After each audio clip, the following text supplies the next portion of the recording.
আসসালামু আলাইকুম রহমতুল্লাহ। আমার যুবক বন্ধুরা, তোমরা সবাই কেমন আছো? আমরা জানি জীবনের প্রথম ভোট তোমরা কালকে দিবা, পছন্দের প্রার্থীকে এবং প্রতীকে দিবা।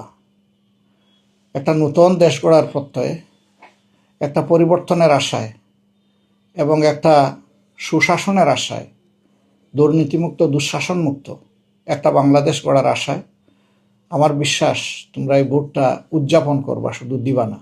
এবং একাই যাবা না, ভোট কেন্দ্রের সাথে নিয়ে যাবা আপন বন্ধুকে, ভাইকে, পরিবারের সদস্যদেরকে, সবাইকে উৎসাহিত করবা। ইতিমধ্যেই আমরা লক্ষ্য করছি একটা উৎসবের আমেজ মানুষের মধ্যে লক্ষ্য করা যাচ্ছে এবং তারা সবাই পরিবর্তন চায়। বিশেষ করে রাজধানী ঢাকা অনেকটা ফাঁকাই হয়ে গিয়েছে বলতে হবে। মানুষ ছুটে চলেছে গ্রামের, যেখানে তার বুট, যেখানে তার বাড়ি, যেখানে তার নাড়ি, যেখানে তার আপনজনেরা আছেন, সেই জায়গায়। সব মিলেই আমাদের প্রিয় বাংলাদেশ।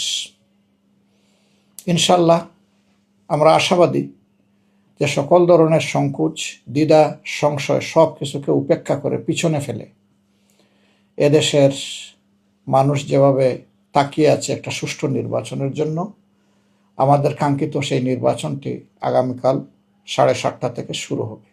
এই নির্বাচনে দুটি ভোট পছন্দ মতো যারা সংস্কার এবং পরিবর্তন চাইবে তারা অবশ্যই হায়ের পক্ষে অবস্থান নেবে, আর যারা চাইবে না তারা হয়তো নায়ের পক্ষে অবস্থান নেবে। বাকিটা সিলেকশন যার যার, কিন্তু আমরা চাই যে সবাই যেন ভোটটা উদযাপন করে। সত্যিকারের উদযাপন বলতে যা বোঝায়। আর যুবকরাই তো বাংলাদেশ, তোমাদের জন্যই বাংলাদেশ। সুতরাং তোমাদের অপেক্ষায় জাতি, আগামীর বাংলাদেশের জন্য জাতি মুখিয়ে আছে, তোমাদের দিকে চেয়ে আছে। তোমরা বাংলাদেশটা গড়ে দাও তোমাদের পছন্দ মতো।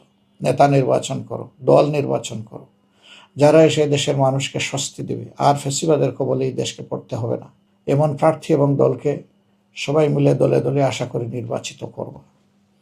নারী সমাজের প্রতি আমাদের একান্ত আবেদন যে আপনারা যুগে যুগে ঐতিহাসিক ভূমিকা পালন করেছেন। বিশেষ করে 24-এর গণ আন্দোলনে আপনাদের ভূমিকা ছিল ঐতিহাসিক।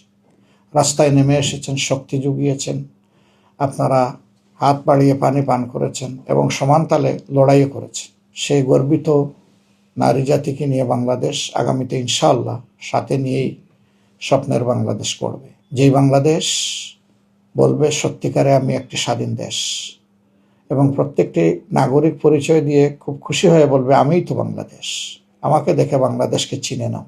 আমরা ওই বাংলাদেশটার অপেক্ষায় আছি, যেটি হবে মানবিক বাংলাদেশ, যেখানে সাম্য থাকবে, যেখানে ন্যায় বিচার প্রতিষ্ঠিত হবে এবং বিচারের জন্য মানুষকে আর ধারে ধারে ঘুরতে হবে না।